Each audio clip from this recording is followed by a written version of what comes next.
నమస్తే ఎస్ఆర్ మీడియాకి స్వాగతం. ఈరోజు విజయనగరం సిమ్స్ మెమోరియల్ బాప్టిజం చర్చిలో మీడియా సమావేశం ఏర్పాటు చేశారు.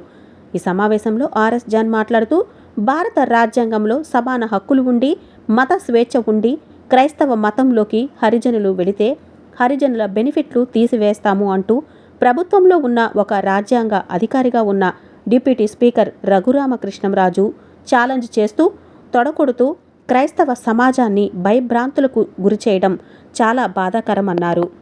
ఈ కార్యక్రమంలో R S John, founder, president, South India practice general association క్రైస్తవ నాయకులు పాల్గొన్నారు. భారత రాజ్యాంగంలో సమాన హక్కులుండి మత స్వేచ్ఛ ఉండి మీరు నచ్చిన బిలీఫ్ని మీరు ప్రకటించుకోండి అని రాజ్యాంగం చెప్తుంటే క్రైస్తవ మతంలో కానీ హరిజనులు వెళ్తే హరిజన్ బెనిఫిట్లు తీసేస్తాము అని ప్రభుత్వంలో ఉన్న ఒక రాజ్యాంగ అధికారిగా ఉన్న మన డిప్యూటీ స్పీకర్ గారు రఘురామకృష్ణరాజు గారు ఛాలెంజ్ చేస్తూ తొడకొడుతూ క్రైస్తవ సమాజాన్ని భయభ్రాంతులు చేయడం చాలా విచారకరం. ప్రియులారా, దళిత క్రైస్తవులు అంటే దళితులుగా ఉండి క్రైస్తవత్వం స్వీకరించి మన ఆంధ్రప్రదేశ్ తెలుగు రాష్ట్రాల్లో బీసీసీగా మారిన దళితుల నుంచి క్రైస్తవులైన వారు. దళిత క్రైస్తవులు అంటే దళితులు కాదు, దళితుల నుంచి క్రైస్తవులు అయ్యి దళిత బెనిఫిట్స్ పోయినవారు. ఆ దళిత బెనిఫిట్స్ పోవడం రాజ్యాంగ ప్రకారం అది అన్యాయం, అక్రమం.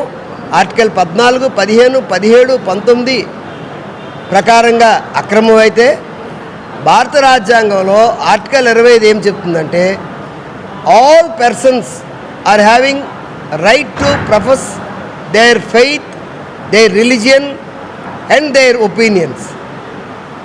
రాజ్యాంగ పరంగా ఈ భారతదేశ గడ్డ మీద నివసిస్తున్న ఏ వ్యక్తి అయినా, అతను పాకిస్తాన్ దేశస్థుడైనా, అమెరికా దేశస్థుడైనా, బంగ్లాదేశ్ దేశస్థుడైనా, జపాన్ దేశస్థుడైనా వారి మతాన్ని భారతదేశంలో స్వచ్ఛందంగా స్వాతంత్రంతో ప్రకటించుకోవచ్చు అని భారత రాజ్యాంగంలో ఉందని సుప్రీంకోర్టు తెలియజేసింది. ఇది నేను చెప్పింది కాదు.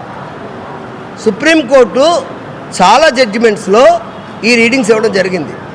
అటువంటిది భారతదేశంలో ఉన్న కేవలం హరిజనుల మట్టుకు మతం మారితే వాళ్ళ హరిజన్ బెనిఫిట్ పోతుంది. బ్రాహ్మిన్స్, క్రిస్టియన్స్ అయితే వాళ్ళకి ఏం జరగదు. లేదా బీసీ వాళ్ళు క్రిస్టియన్స్ అయితే వాళ్ళ బీసీ సర్టిఫికేట్ పోదు.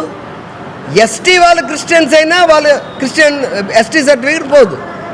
కేవలం ఎస్సీ వాళ్ళు క్రైస్తవులు అయితే వాళ్ళ ఎస్సీ బెనిఫిట్ పోతుంది. యువతల మనుధర్మశాస్త్రం ప్రకారంగా కోవిల్లోకి వెళ్ళడానికి అవకాశం లేదు, లేదా భారత రాజ్యాంగం ప్రకారంగా ఇంకొక మతం తీసుకోవడానికి అవకాశం లేదు. ఈ రెండు అవకాశాలు లేకుండా హరిజనుల్ని ఏదో రకంగా హింసించాలని మతతత్వ శక్తులు కుట్ర పన్నుతున్నాయి. ఆ కుట్రను ఎదుర్కోవడానికి మేము సిద్ధంగా ఉన్నాం. క్రైస్తవం ఏం చెప్తుందంటే బ్రతుకుట క్రీస్తే, చావైతే లాభం. కేవలం చావుని లాభంగా చెప్పిన ఒకే ఒక మతం క్రైస్తవ్యం. మేము రెడీగా ఉన్నాం. We are ready to die. మేము చచ్చిపోవడానికి సిద్ధంగా ఉన్నాం. అనవసరంగా పడుకున్న వాళ్ళని లేపారు. రానున్న దినాల్లో భారతదేశంలో ఈ ఉద్యమం ఎలాగెళ్తుందో మీరు చూడబోతున్నారు.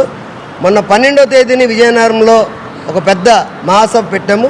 రేపు సెకండ్ సాటర్డే 13వ తారీఖుని జడా శ్రవణ్ కుమార్ గారు, ఫార్మర్ జిల్లా జడ్జి గారు, ప్రస్తుతం హైకోర్టు, సుప్రీంకోర్టులో ప్రాక్టీస్ చేస్తున్న ఒక దళిత నాయకుడు విజయనగరం రాబోతున్నారు.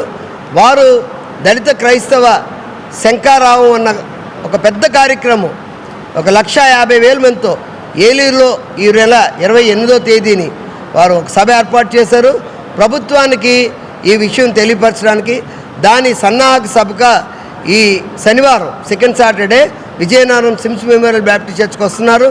ఆ రోజు మరి విజయనగరంలో పుర ప్రజలందరూ కూడా, ఇది కేవలం దళిత క్రైస్తవుల సమస్య కాదండి, ఇది భారతదేశం ఉన్న ప్రతి లౌకిక వ్యాధి వ్యక్తి కూడా ఆలోచించాల్సిన విషయం. సమాన హక్కులు తీసేస్తే ఎలాగండి? మతం మారితే మా బెనిఫిట్స్ తీసేస్తారా?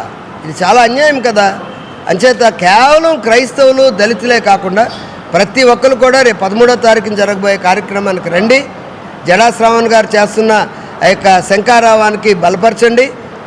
అదే కాకుండా ప్రత్యేకంగా ఈరోజు మరి అంబేద్కర్ ఇండియా మిషన్ అధ్యక్షులు founder president Shri P V Sunil Kumar గారు ఐపీఎస్, వారు అడిషనల్ డీజీ క్యాడర్లో ఉన్నారు. ప్రభుత్వం ఫారెన్ వెళ్ళారు పర్మిషన్ లేకుండా సస్పెండ్ చేయడం జరిగింది.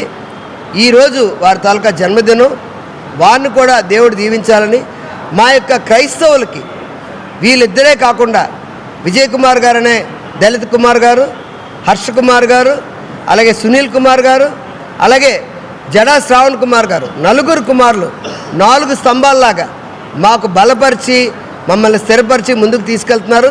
వాళ్ళందరికీ ప్రత్యేకమైన వందనాలు. రానున్న దినాల్లో క్రైస్తవ సమాజానికి మీరందరూ సహకరించాలని ప్రభు పేట ప్రేమపూర్వకంగా కోరుతున్నాను. దేవుడి మాటలు దీవించును గాక. ఆమేన్.